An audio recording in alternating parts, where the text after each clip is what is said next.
mundo não acaba com uma explosão, mas com o som de um coração se partindo em 1000 pedaços. E o meu se despedaçou num canto escuro de um bairro que eu nunca deveria ter visitado. Miyuki. Esse nome, que antes tinha gosto de lar e de promessas de infância, agora soa como cinzas na minha boca. Éramos amigos de infância.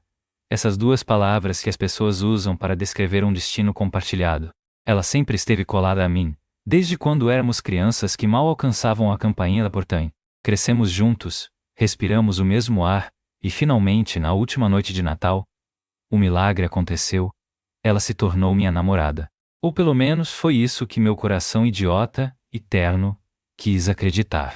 Agora, enquanto caminho por essas ruas frias, percebo que fui um ingênuo, um otaku que admirava seu ídolo de longe, incapaz de acreditar que realmente poderia tocar o céu. Se não fosse por esses anos de história compartilhada, jamais teria tido coragem de segurar a mão dela. Ficamos juntos mesmo que eu nem mesmo tive coragem de dar um beijo nela, com medo de quebrar algo que já estava podre por dentro sem que eu soubesse. 31 de agosto. Meu aniversário.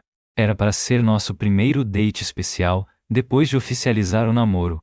Eu tinha os ingressos para o cinema, o coração acelerado e uma pequena centelha de esperança no peito.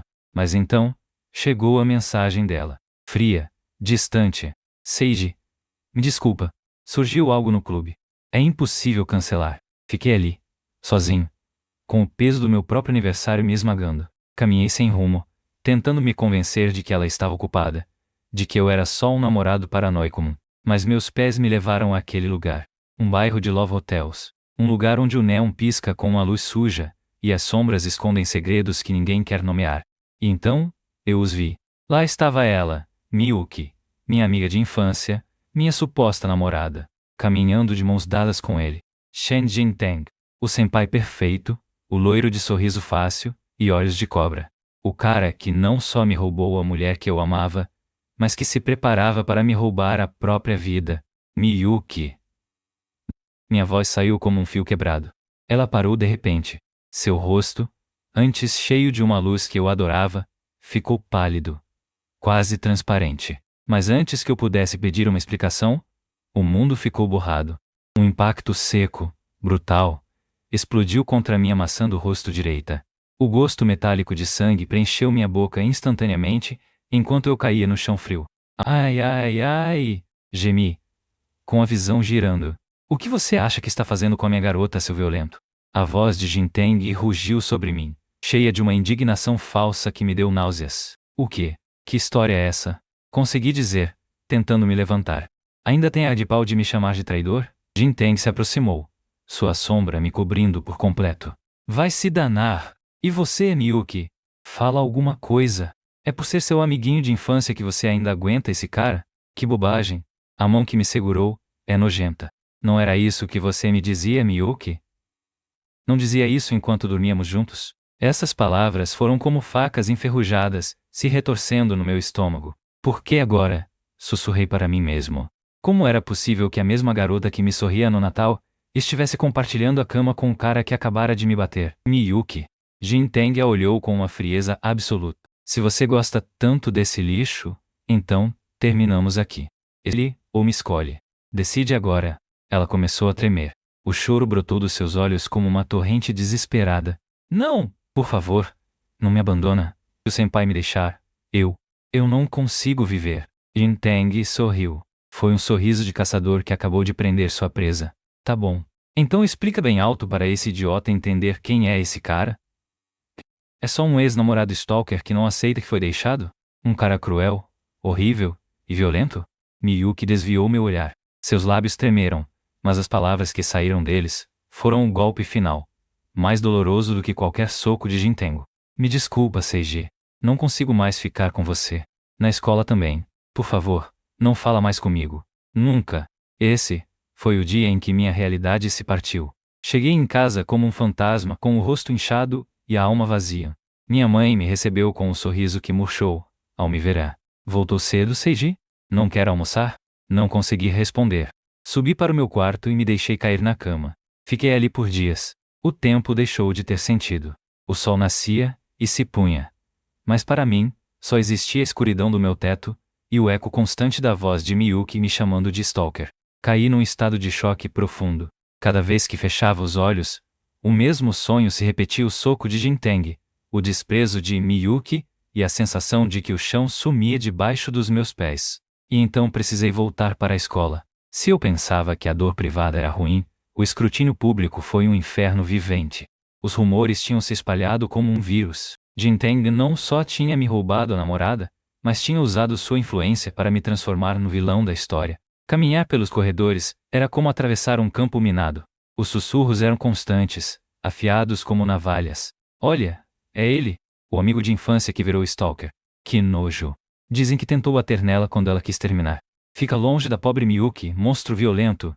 Eu abaixava a cabeça, com as mãos tremendo dentro dos bolsos. Por favor, parem. Eu queria gritar, mas minha garganta estava seca. Eu nem conseguia dormir direito com medo. Sentia que cada olhar era um golpe, cada risada uma cusparada no meu rosto. Até meus supostos colegas faziam piada da minha miséria. Um deles se aproximou com um sorriso falso. Ei, Seiji, algum progresso com a Miyuki? Haha, brincadeira. Ei, tem alguém que você gosta? Não. Não tenho mais ninguém, respondi, com a voz quebrada. Por que você pergunta isso de repente? Ah, é? É porque claramente você não tem ninguém, né? E se eu fosse sua noivinha? Ei, haha, é brincadeira. Olha a cara que você fez. Para de me enganar assim, disse, me sentindo como o brinquedo quebrado da turma. Hahaha, você acreditou, né? Que patético você é, Seiji. Nos corredores, a atmosfera era sufocante. Stalker, agressor em potencial, lixo. As paredes da escola, que antes me pareciam familiares, agora se fechavam sobre mim. Jinteng se passeava como dando instruções para Miyuki me ignorar completamente, alimentando a fogueira da minha reputação com cada palavrão. E então começaram as mensagens. Minha conta anônima se encheu de ódio puro.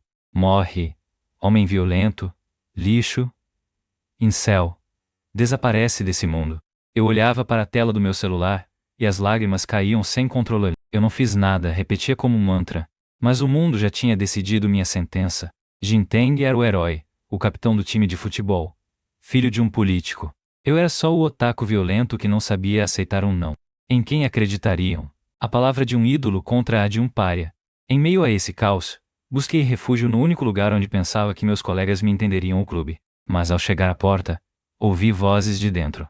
Já avisei ao Seiji que hoje não tem clube. E o que fazemos com os rascunhos e trabalhos dele? Joguei fora. Esse cara não tem nem um pingo de talento. Era uma vergonha tê-lo aqui, de qualquer forma. Tem razão. Isso é ser um bom colega, se livrar do lixão. Fiquei paralisado atrás da porta. Meus desenhos, minhas histórias. A única coisa que me mantinha são jogados fora como se nunca tivessem existido. Recuei devagar, sentindo o ar escapar dos meus pulmões. Minha última esperança era o professor Hayashi. Ele sempre foi justo. Entrei no seu escritório com o coração na mão e contei tudo: o date cancelado, o encontro na rua, o soco de Jinteng, as mentiras. O Hayashi-sensei me escutou em silêncio. Vi como seus olhos se estreitavam quando mencionei o nome de Chen Jinteng. O quê? Jinteng está dizendo isso? Murmurou o professor. Isso não é traição, Seiji. Isso é agressão física. Mas ele me ameaçou. Disse que se eu falasse com algum professor, iria ao restaurante da minha família e causaria problemas. Minha mãe e meu irmão dependem daquele lugar. Não posso deixar que nada aconteça com eles. O professor Hayashi suspirou, esfregando as têmporas. Ele sabia que Jinteng tinha uma reputação impecável perante a maioria dos professores, mas ele conhecia a verdade oculta, o histórico de problemas do capitão com as garotas. No entanto, em um laudo médico, era difícil agir. Seiji, escuta, por agora, o mais importante é que sua vida escolar não seja arruinada. Não de vir. Não deixa eles ganharem. Vou organizar atividades alternativas para você, para que não fique exposto se não se sentir pronto. O diretor também está ciente da situação de forma discreta. Voltei para casa com um pouco menos de peso, mas a realidade me esperava com uma última bofetada. Minha mãe me recebeu no restaurante Kotone, nosso negócio familiar de comida ocidental. O legado do meu pai. Bem-vindo, Seiji. Voltou cedo. Tá bem? Por sinal, o jovem Jinteng acabou de ir embora. Eu o convidei para almoçar aqui mais cedo. Parece um rapaz tão educado. Você também aprendeu a matar aula? Senti que o mundo sumia. Jinteng tinha estado na minha casa. Tinha sorrido para minha mãe. Tinha se sentado na nossa mesa, invadindo o único santuário que me restava. A sensação de invasão foi absoluta. Ele não queria só minha reputação e minha namorada. Queria destruir tudo. Me tranquei no meu quarto, tremendo de raiva e medo. Mas foi então que me lembrei daquela garota. Ishijo. A garota que conheci no telhado, que parecia tão decidida a deixar tudo para trás, até que nossas solidões se chocaram. Ela tinha vindo ao restaurante naquele mesmo dia. Lembro como seus olhos se iluminaram ao provar a sopa de missô do meu pai. É tão quentinha. Me faz sentir em paz, ela tinha dito. Naquele momento, vi nela algo que não tinha visto em mais ninguém, a verdade. Senpai. Ela tinha me dito enquanto tomávamos chá, no quarto de descanso. Será que eu realmente posso continuar vivendo? Me perguntava isso o tempo todo. Até você aparecer. Você arriscou sua própria integridade para me salvar. Por isso, quero que você viva com coragem. Suas lágrimas, tão reais e puras, foram o primeiro bálsamo para minhas feridas. A senhora também me salvou. Ishijo-san. Pensei enquanto havia se desabafar. A senhora foi a única que não me olhou como um monstro. A batalha mal havia começado. Jin Tengen pensava que tinha me quebrado. Mas entre o chá aromático da minha mãe e o olhar decidido de Ai, algo dentro de mim começou a se endurecer. Eu não ia mais ser a vítima silenciosa. Se o mundo queria um vilão, eu daria a eles a verdade. Uma verdade que queimaria até os alicerces do trono de cristal de Chen Jintengon. O ar na minha própria casa se sentia contaminado. Jinteng tinha estado aqui, sentado nas cadeiras onde meu pai costumava descansar, sorrindo para minha mãe com aquela máscara de rapaz perfeito, que ele sabia usar tão bem. Enquanto me trancava no meu quarto, ouvindo o eco das risadas da minha mãe que ainda não conhecia a verdade, senti uma náusea profunda. Ele não queria só minha reputação, queria meu refúgio. Queria que eu não tivesse um único lugar no mundo onde me sentir seguro. Passei a noite em claro, olhando para o teto. Mas na manhã seguinte, algo mudou. Um som familiar quebrou o silêncio do meu isolamento. Seiji! Abre essa maldita porta! Reconheci aquela voz na hora. Era Sakun, meu melhor amigo, meu irmão de outra sangue. Corri até a entrada e lá estava ele, ofegante, com o cabelo bagunçado e o olhar cheio de uma raiva que não era para mim, mas por mim. Sakun, o que você está fazendo aqui tão cedo? Perguntei, surpreso. Ele entrou sem pedir licença e me agarrou pelos ombros, me sacudindo um pouco. É uma emergência, idiota! Você acha que ia te deixar sozinho nesse buraco? Parou e sua expressão se suavizou, tornando-se de profundo arrependimento. Seiji, me desculpa. Me sinto um inútil completo. Enquanto você passava por esse inferno, eu estava fora, em roaming internacional, com o celular quebrado. Não vi as mensagens, não ouvi os rumores até pisar nessa cidade de novo. Me perdoa por não estar do seu lado quando mais precisava de mim. Senti um nó na garganta. Por quê? Por que você acredita em mim, Sakun? Todo mundo diz que sou um monstro. Sakun me olhou diretamente nos olhos, com uma convicção que me devolveu um pedaço da minha própria alma. Por que eu acredito em você? Porque te conheço desde que a gente usava fralda, Seiji. Sei que você nunca levantou a mão pra ninguém. Você é o tipo de cara que salva inseto de se afogar em poça d'água. Essa história de que você bateu no Miyuki é a mentira mais idiota que já ouvi na minha vida. E vou me encarregar de que todo mundo saiba disso. Tenho falado com o professor Takanashi e com outros colegas. Você não está sozinho. Tá ouvindo? Nunca mais. Com o apoio de Sakun, consegui reunir coragem para ir à escola. Mesmo que meu corpo tremesse a cada passo. Ao chegar, o professor Takanashi estava me esperando. Ele não me levou à sala principal, onde os outros professores poderiam me julgar com o olhar. Me levou a uma pequena sala de reuniões privativa. Senta, Seiji, disse o professor com suavidade. Me trouxe um refrigerante gelado, pulando as regras da escola. Sei que isso não é permitido, mas hoje precisamos de uma exceção. Bebi o líquido doce, sentindo o frio me trazendo de volta à realidade. Obrigado, Takanashi-sensei. Mas, por que o senhor me ajuda tanto? O professor suspirou e se sentou do meu lado. Não na minha frente, como um juiz, mas como um aliado. Por 2 motivos, Seiji. Primeiro, porque o que você está vivendo é o que eu chamo de pânico coletivo. As pessoas na internet e nos corredores agem como uma matilha de lobos. Se alimentam de rumores, porque isso as faz sentir que estão do lado da justiça, quando na verdade estão apenas assediando um inocente sem provas. É uma ilusão perigosa. Fez uma pausa, e seu olhar ficou distante, carregado de uma tristeza antiga. E o segundo motivo é pessoal. Eu já estive onde você está, Seiji. Antes de ser professor, trabalhava em uma empresa corporativa muito agressiva. Me exploravam, me maltratavam psicologicamente, e fiquei sozinho, sem ninguém para me aconselhar. Acabei colapsando, e acordei num hospital com minha mãe chorando do meu lado. Ela me disse algo que nunca vou esquecer. Por que não me falou? Por que carregou tudo sozinho? Não quero que você passe por isso. Meu instinto de professor me diz que você é inocente, e vou proteger seu futuro escolar custe o que custar. Ouvir sua história me fez perceber que o mundo não era só preto e branco. Havia adultos que entendiam a dor. O Takanashi-sensei prometeu organizar aulas de reposição e atividades alternativas, para que eu não precisasse enfrentar os agressores em sala, enquanto a verdade era investigada. Pela primeira vez em semanas, senti que tinha um escudo real. Enquanto eu encontrava aliados na escola, na frente da minha casa se travava outra batalha. Soube depois, pelos sussurros dos vizinhos e pelo que minha própria mãe me confessou naquela noite. Miyuki tinha ficado rondando o restaurante Kotone. Suponho que sua consciência, ou o que restava dela, estava corroendo. Talvez quisesse se desculpar, ou talvez só quisesse ver se eu continuava destruído. Mas se deparou com a pessoa menos adequada para seus jogos. Minha mãe não é uma mulher de violência, mas seu amor pelos filhos é uma força da natureza. Ela tinha visto Miyuki de mãos dadas com Jinteng no dia do meu aniversário, muito antes de eu contar qualquer coisa. Ela sabia de tudo. Miyuki!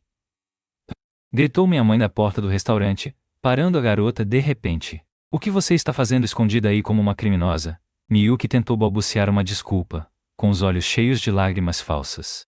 Eu só queria ver o Seiji, senhora. Não é o que parece. Chega! A voz da minha mãe cortou o ar como um chicote. Namorar é livre, Miyuki. Você tem o direito de parar de gostar do meu filho. Mas você não tem o direito de pisar no coração dele. Não tem o direito de inventar mentiras para salvar sua própria imagem enquanto destrói a dele. Eu vi você, Miyuki. Eu te vi com aquele rapaz loiro, no dia 31 de agosto. Enquanto o Seiji te esperava com um presente, você estava passeando com outro. Não. Não é assim.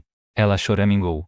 Não me interessa te ouvir, sentenciou minha mãe com uma frieza que me deu arrepios só de imaginar. Fiquei em silêncio por respeito aos 10 anos de amizade que tivemos entre as famílias. Mas acabou. Você demonstrou não ter nenhum grama de decência. Não volta mais a este restaurante. Não chega mais perto do meu filho. Você não é digna dele, nem das lágrimas que ele derramou por você.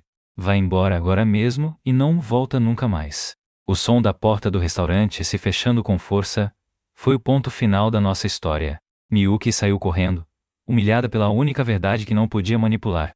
Minha mãe, que sempre a tratou como filha, a havia expulsado da nossa vida para sempre. No dia seguinte acordei com um peso no estômago. Mas ao abrir a porta de casa, o mundo se iluminou. Senpai! Bom dia! Era Ishijo aí. Estava lá, me esperando com seu uniforme impecável e um sorriso que desafiava todo o bairro. Minha mãe saiu atrás de mim, radiante ao vê-la. Aishan! Que bom que veio buscá-lo, disse minha mãe, entregando um pacote para ela. Por sinal, hoje tem ostras fritas com meu molho especial. É o prato favorito dos clientes. Você tem que vir jantar hoje. Para você?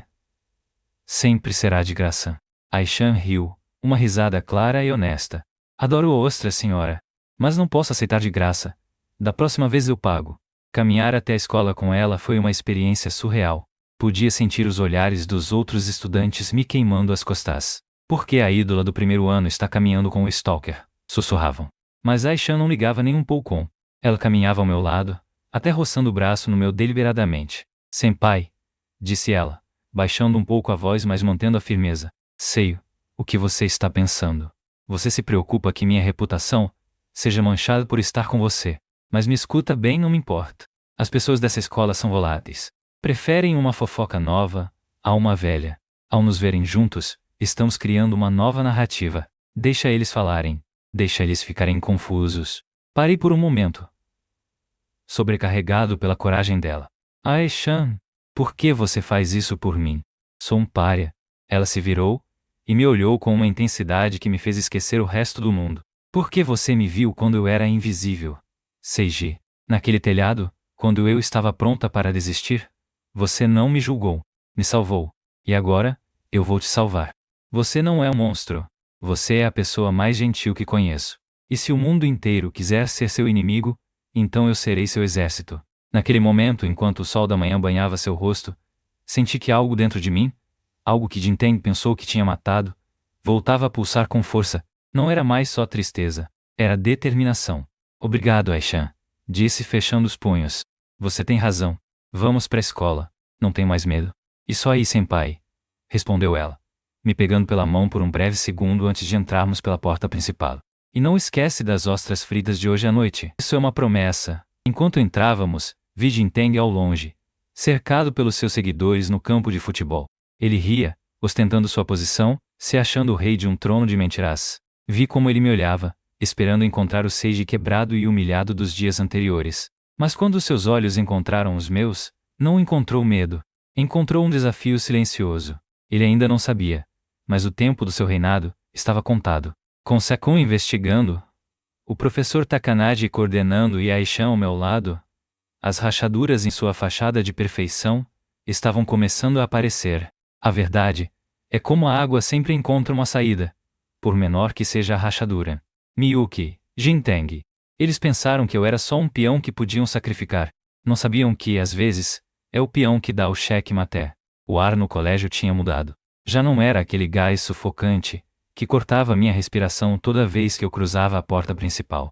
Agora caminhar ao lado de Shijuai era como carregar um escudo de luz. Os murmúrios ainda estavam lá, claro, mas o tom era diferente. As pessoas não sussurravam mais só sobre Stalker violento, agora se perguntavam, com uma curiosidade quase desesperada, por que a garota mais inalcançável e pura do primeiro ano caminhava de mãos dadas com o pária da escola.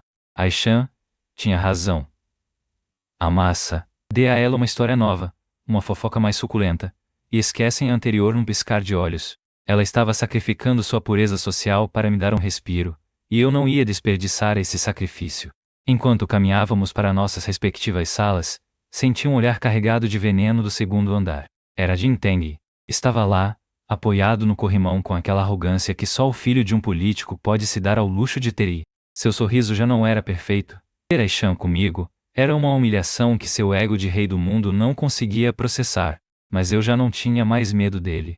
Graças a Sakun e ao professor Takanaji, as peças estavam se movendo.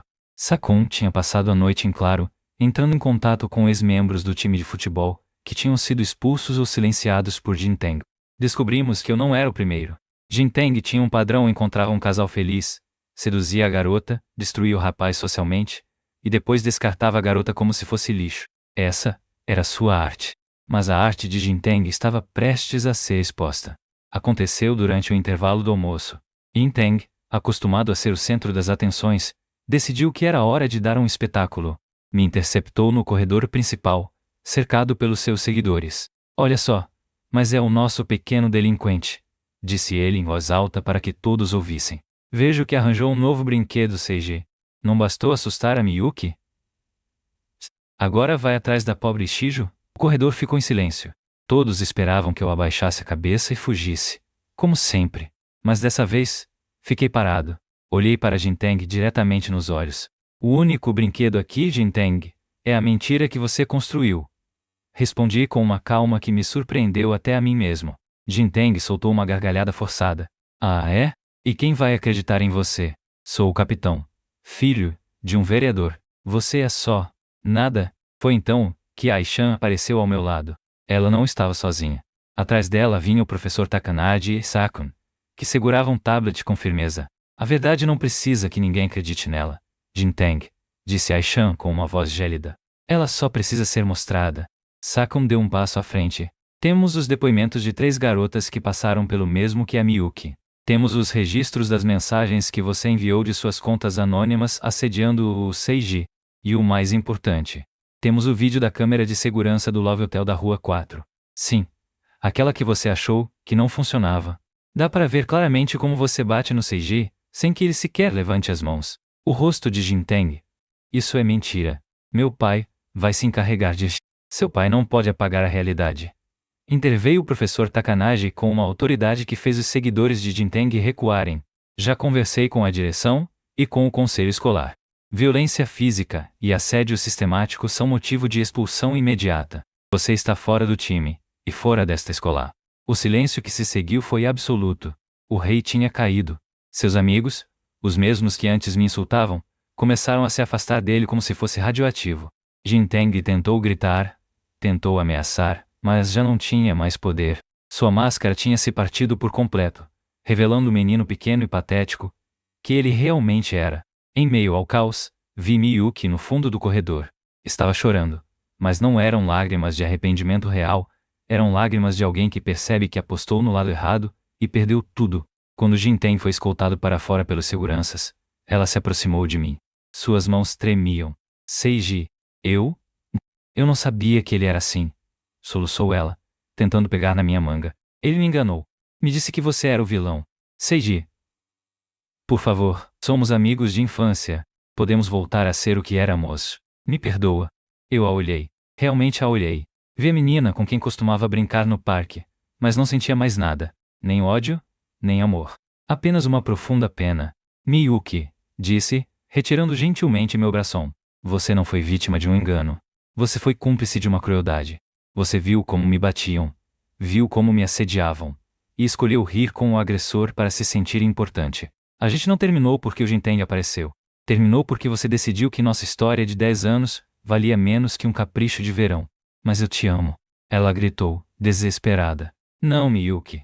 Você ama a ideia de ter alguém que te adore incondicionalmente. Mas esse Seiji não existe mais. Você mesmo o matou naquele corredor, quando me chamou de stalker para salvar sua imagem. Yuki, espero que um dia, você aprenda o que significa realmente ser uma amiga. Dei as costas e caminhei em direção a Aishan, deixando o passado para trás. Miyuki ficou sozinha no centro do corredor, cercada de pessoas que agora a olhavam com o mesmo desprezo com que antes me olhavam. Foi um final amargo, mas era o final que ela mesma tinha escrito. Naquela noite, o restaurante Kotone estava cheio de um calor, que não sentia desde quando meu pai era vivo. Minha mãe tinha cumprido sua promessa, e preparado as famosas ostras fritas. O aroma do óleo quente e do molho especial preenchia cada canto. Sakun estava lá, devorando ostras e gargalhando com meu irmão. O professor Takanaji também passou para dar um oi, aceitando um chá da minha mãe com um sorriso de alívio. Mas para mim, o centro de tudo era a garota sentada ao meu lado. Aishan comia com uma elegância simples, saboreando cada bocado. Está bom? Perguntei, vendo-a saborear a ostra com limão. São as melhores que já provei na vida. Senpai, respondeu ela, me olhando com aqueles olhos que agora eram meu refúgio. Tem o sabor da vitória.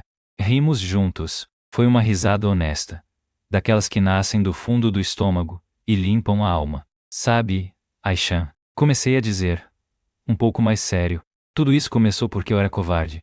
Me agarrei a Miyuki, porque tinha medo de ficar sozinho, de não ser suficiente para mais ninguém. Mas graças a você, entendi que não preciso ser o herói de ninguém. Só preciso ser eu mesmo. Ela largou os hashis e tomou minha mão por cima da mesa. Senpai, você não é covarde. Você foi a única pessoa capaz de enxergar minha dor, quando eu mesma queria desaparecer. Isso é a coisa mais corajosa que alguém já fez por mim. A gente não está junto por gratidão, nem por despecho. Estamos aqui porque finalmente somos livres para ser quem queremos ser. Minha mãe apareceu com mais chá, sorrindo de orelha a orelha. Nossa, que casal bonito! Eiji, espero que cuide bem da Aishan, ou vai ter que me enfrentar. Mãe! Fiquei vermelho, mas não retirei minha mão da de Ai. O futuro ainda era incerto. Ainda haveria cicatrizes. Ainda haveria dias em que eu lembraria do soco de Jinteng ou da traição de Miyuki. Mas agora eu sabia algo que antes ignorava. Tenho uma família que me apoia. Um amigo que daria a vida por mim, e uma garota maravilhosa que me ensinou que a verdadeira força não está nos punhos, mas na capacidade de se reconstruir das cinzas. Olhei pela janela do restaurante para as luzes da cidade. O dia 31 de agosto, meu aniversário, tinha sido o pior dia da minha vida. Mas hoje, enquanto compartilhava essas ostras fritas com as pessoas que realmente me importavam, sentia que estava finalmente renascendo. Obrigado, Aishan, sussurrei.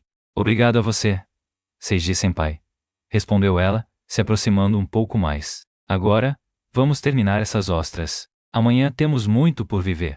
E assim, no pequeno restaurante do meu pai, entre risadas, amigos e o aroma da comida caseira, minha vida de verdade começou. Eu não era mais o amigo de infância da Miyuki, nem o stalker violento do Jinteng. Eu era simplesmente Seiji, e isso era mais do que suficiente.